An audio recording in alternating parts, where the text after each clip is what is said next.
আমি সুকান্ত। আজ আমি তোমাদের দশম শ্রেণীর জীবন মুখোপাধ্যায়ের ইতিহাস পাঠ্য বইয়ের দ্বিতীয় অধ্যায়ের অনুশীলনী যতগুলো কোশ্চেন আছে সবই সলভ করে দেখাবো। তো তোমরা দেখো মনোযোগ সহকারে। শুরু করছি। দেখো, প্রথমেই আছে নৈবেক্তিক প্রশ্ন একের। দেখো কি আছে, জেনারেল অ্যাসেম্বলিজ ইনস্টিটিউশনের বর্তমান নাম কি? উত্তর হবে স্কটিশ চার্চ কলেজ। তারপরে দেখো 2 নম্বর, মেয়েদের মধ্যে প্রথম MA পাশ করেন কে? চন্দ্রমুখী বসু। তারপরে দেখো 3 নাম্বার আছে, বামাবোধিনী পত্রিকার সম্পাদক ছিলেন কে? উত্তর হবে উমেশচন্দ্র দত্ত। তারপরে দেখো 4 নাম্বার, সাধারণ জনশিক্ষা কমিটি গঠিত হয় কত সালে? উত্তর হবে 1823 সালে। তারপরে দেখো 5 নাম্বার, নীলদর্প নাটকের ইংরেজি অনুবাদকের প্রকাশক ছিলেন কে? Reverend James Long. 6 নাম্বার দেখো, সতীদাহ প্রথা রদ হয় 1829 সালে। 7 নাম্বার দেখো, গ্রামাবার্তা প্রকাশিকা প্রকাশিত হয় কুষ্টিয়া থেকে। তারপর দেখো 8 নাম্বার, কলকাতা বিশ্ববিদ্যালয়ের প্রথম বিএ পরীক্ষা অনুষ্ঠিত 1858 সালে। 9 নাম্বার দেখো, প্রথম সরকারি শিক্ষা কমিশন হান্টার কমিশন গঠিত হয় 1882 সালে। 10 নাম্বার দেখো, দেবেন্দ্রনাথ ঠাকুর ব্রাহ্ম সমাজে যোগ দেন 1833 সালে। তারপর দেখো শূন্যস্থান পূরণ। 1 নাম্বার, 1856 সালে 7ই ডিসেম্বর বাংলায় প্রথম বিধবা বিবাহ অনুষ্ঠিত হয়। 2 নাম্বার দেখো, আরবি, ফার্সি ও মুসলিম আইন চর্চার উদ্দেশ্যে ওয়ারেন হেস্টিংস 1781 সালে কলকাতা মাদ্রাসা প্রতিষ্ঠা করেন। তারপর দেখো 3 নাম্বার, ক্যালকাটা ফিমেল স্কুল প্রতিষ্ঠিত 1849 সালের 7ই মে। তারপরে দেখো 4 নাম্বার, ফোর্ট উইলিয়াম কলেজ প্রতিষ্ঠিত হয়েছিল 1800 সালে। তারপর দেখো 5 নাম্বার, হিন্দু কলেজের বর্তমান নাম প্রেসিডেন্সি কলেজ। তারপরে দেখো ক স্তম্ভের সঙ্গে খ স্তম্ভ মিলিয়ে লেখো। দেখো টমাস ব্যাবিংটন মেকলে, এটা হবে ডি নাম্বার, পাশ্চাত্য শিক্ষা। 2 নাম্বার দেখো কেশবচন্দ্র সেন, এটা হবে এ নাম্বার, নববিধান। 3 নাম্বার, রাজা রাধাকান্ত দেব, এটা হবে B number, land holders society অর্থাৎ জমিদার সভা। তারপর 4 নাম্বার, স্বামী বিবেকানন্দ, এটা হবে সি নাম্বার, বর্তমান ভারত। তারপর দেখো সত্য বা মিথ্যা নির্ণয় করো। শ্রীরামকৃষ্ণ, 1 নাম্বার আছে শ্রীরামকৃষ্ণ রামকৃষ্ণ মিশন প্রতিষ্ঠা করেন, এটা মিথ্যা। স্বামী বিবেকানন্দ রামকৃষ্ণ মিশন প্রতিষ্ঠা করেন। তারপরে 2 নাম্বার দেখো, কলকাতা বিশ্ববিদ্যালয় 1854 সালে স্থাপন করেন, এটা মিথ্যা হবে, এটা হবে 1857 সালে। তারপরে দেখো 3 নম্বর, হুতম প্যাঁচার নকশা লিখেছিলেন কালীপ্রসন্ন সিংহ, সত্য। 4 নম্বর দেখো, হরিশচন্দ্র মুখোপাধ্যায় নীল চাষীদের পক্ষে ছিলেন, সত্য। 5 নম্বর দেখো, টমাস ব্যাবিংটন মেকলে প্রাচ্যবিদ্যার সমর্থক ছিলেন, মিথ্যা, এটা হবে পাশ্চাত্য বিদ্যার সমর্থক ছিলেন। তারপরে দেখো বিবৃতি আছে, 1872 সালে ইংরেজ সরকার 3 আইন পাশ করেন, এটা ব্যাখ্যা নাম্বার 3 হবে উত্তর। এই আইন প্রণয়নের উদ্দেশ্য ছিল বাল্যবিবাহ ও বহুবিবাহ নিষিদ্ধ করা এবং বিধবা বিবাহ আইন সিদ্ধ করা।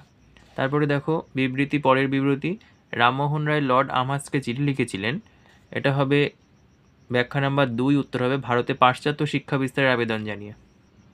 তারপরে দেখো 1 নম্বর, নব্যবঙ্গ গোষ্ঠী কাদের বলা হতো? ডিরোজিওর অনুগামীদের।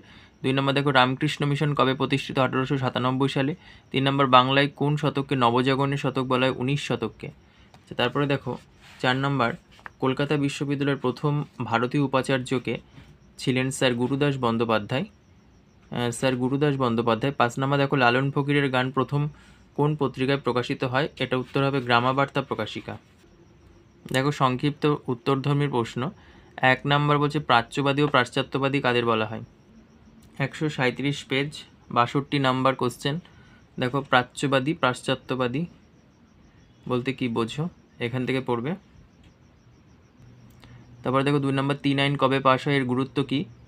146 পেজ, 133 নাম্বার প্রশ্ন। 3 আইন দেখো 3 আইনের গুরুত্ব এইটা বললেই দেখো হবে। এই আইন পাশের ফলে বাল্যবিবাহ, বহুবিবাহ নিষিদ্ধ, অসবর্ণ বিবাহ আইন সিদ্ধ হয়, ধীরে ধীরে হিন্দু সমাজের কুসংস্কারগুলি বিলুপ্ত হতে থাকে, মহিলা ও সাধারণ মানুষের মর্যাদা বৃদ্ধি পায়, এতগুলো গুরুত্ব এখানে আছে। তারপরে দেখো 3 নাম্বার, বাংলায় নারী শিক্ষা প্রসারে রাজা রাধাকান্ত দেবের ভূমিকা উল্লেখ করো। 140 পেজের 86 নাম্বার কোশ্চেন। দেখো নারী শিক্ষা বিস্তারে রাধাকান্ত দেব, এখান থেকে পড়বে এই পর্যন্ত। তারপরে দেখো 4 নাম্বার, ভারতবর্ষীয় ব্রাহ্ম সমাজ বিভক্ত হলো কেন? দেখো 145-এর 130 নাম্বার কোশ্চেন, ভারতবর্ষীয় ব্রাহ্ম সমাজ বিভক্ত হলো কেন? দেখো এখান থেকে পড়বে এই পর্যন্ত। তারপরে দেখো 5 নাম্বার, মেকলে মিনিট কি? 137 পেজে 64 নাম্বার কোশ্চেন, মেকলে মিনিট কি, এই পর্যন্ত পড়বে। তারপরে দেখো সমাজ সংস্কারে 6 নম্বর, সমাজ সংস্কারে নব্যবঙ্গদের ভূমিকা কী ছিল। 144 পেজের 118 নম্বর কোশ্চেন, দেখো নব্যবঙ্গদের ভূমিকা কী ছিল, এখান থেকে পড়বে। তারপরে দেখো 7 নম্বর, মধুসূদন গুপ্ত কে ছিলেন। দেখো 142 পেজের 100 নম্বর কোশ্চেন, মধুসূদন গুপ্ত কে ছিলেন। তারপরে 8 নম্বর দেখো, এদেশে পাশ্চাত্য শিক্ষা বিস্তারে খ্রিস্টান মিশনারিদের প্রধান উদ্দেশ্য কী ছিল। 135-এর 50 নম্বর কোশ্চেন, দেখো এটা লিখবে, এই পর্যন্ত। তারপরে দেখো 9 নম্বর, নববিধান কি। 145 পেজের 131 নম্বর কোশ্চেন, নববিধান কি, এই পর্যন্ত। তারপরে দেখো 10 নম্বর, চুইয়ে পড়া নীতি কি। 156 পেজের 57 নম্বর কোশ্চেন, দেখো চুইয়ে পড়া নীতি কি, এই পর্যন্ত। তারপরে দেখো ঘ নাম্বার, বিশ্লেষণধর্মী প্রশ্ন, 7-8টি বাক্যে উত্তর। 1 নম্বর, ভারতে ইংরেজি শিক্ষা বিস্তারে খ্রিস্টান মিশনারিদের ভূমিকা আলোচনা করো। 114 পেজের 33 নম্বর কোশ্চেন, দেখো ভূমিকা, চার্লস গ্রান্টের প্রস্তাব। তারপরে দেখো মিশনারিদের অবদান, Baptist mission, London missionary society, Scottish mission. তারপরে দেখো মূল্যায়ন, এই পর্যন্ত। তারপরে দেখো 2 নম্বর, নারী শিক্ষা বিস্তারে বিদ্যাসাগরের অবদান কী ছিল। 88 পেজের 13 নম্বর কোশ্চেন, নারী শিক্ষা বিস্তারে ঈশ্বরচন্দ্র বিদ্যাসাগর। দেখো তারপরে এপাশে দেখো বালিকা বিদ্যালয় প্রতিষ্ঠা, নারী শিক্ষা ভাণ্ডার গঠন, স্ত্রী শিক্ষা সম্মিলনী, বিদ্যাসাগর কলেজ। তারপরে দেখো উপসংহার, এই পর্যন্ত। তারপরে দেখো 3 নম্বর, স্বামী বিবেকানন্দের ধর্ম সংস্কারের আদর্শ ব্যাখ্যা করো। পেজ নাম্বার 125, 64 নম্বর কোশ্চেন, দেখো ভূমিকা, ধর্ম সমন্বয়, ধর্মের লক্ষ্য পথ, উপসংহার। তারপরে 4 নম্বর, দেখো হুতম প্যাঁচার নকশা গ্রন্থে 19 শতকের বাংলার কিরূপ সমাজচিত্র পাওয়া যায়।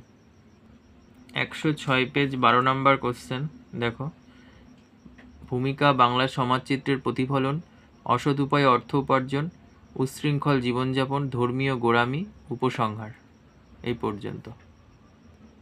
তবে দেখো এদেশে 5 নম্বর, এদেশে চিকিৎসাবিদ্যার ক্ষেত্রে কলকাতা মেডিকেল কলেজের কিরূপ ভূমিকা ছিল। দেখো 117 পেজের 44 নম্বর কোশ্চেন, দেখো ভূমিকা, কলকাতা মেডিকেল কলেজের ভূমিকা, ইউরোপীয় চিকিৎসাবিদ্যা, সরকারি সহায়তা। তবে দেখো খ্যাতনামা ডাক্তার তৈরি, হাতে কলমে শিক্ষা, উপসংহার, এই পর্যন্ত। তারপরে দেখো 6 নম্বর, 19 শতকে নারী শিক্ষা বিস্তারে ড্রিঙ্ক ওয়াটার বেথুন কি ভূমিকা গ্রহণ করেছিল। 116 পেজের 38 নম্বর কোশ্চেন, দেখো ভূমিকা, নারী শিক্ষা বিস্তারের ভূমিকা, বেথুন স্কুল প্রতিষ্ঠা, বিদ্যাসাগরের যোগদান, সম্ভ্রান্ত পরিবারে নারীদের শিক্ষা এবং উপসংহার, এই পর্যন্ত। তারপর দেখো 7 নম্বর, উডের নির্দেশনামাকে এদেশের শিক্ষা বিস্তারের মহাসনদ বলা হয় কেন। 113 পেজের 31 নম্বর কোশ্চেন, দেখো ভূমিকা, চার্লস উডের সুপারিশ। এদিকে দেখো গুরুত্ব, এই পর্যন্ত।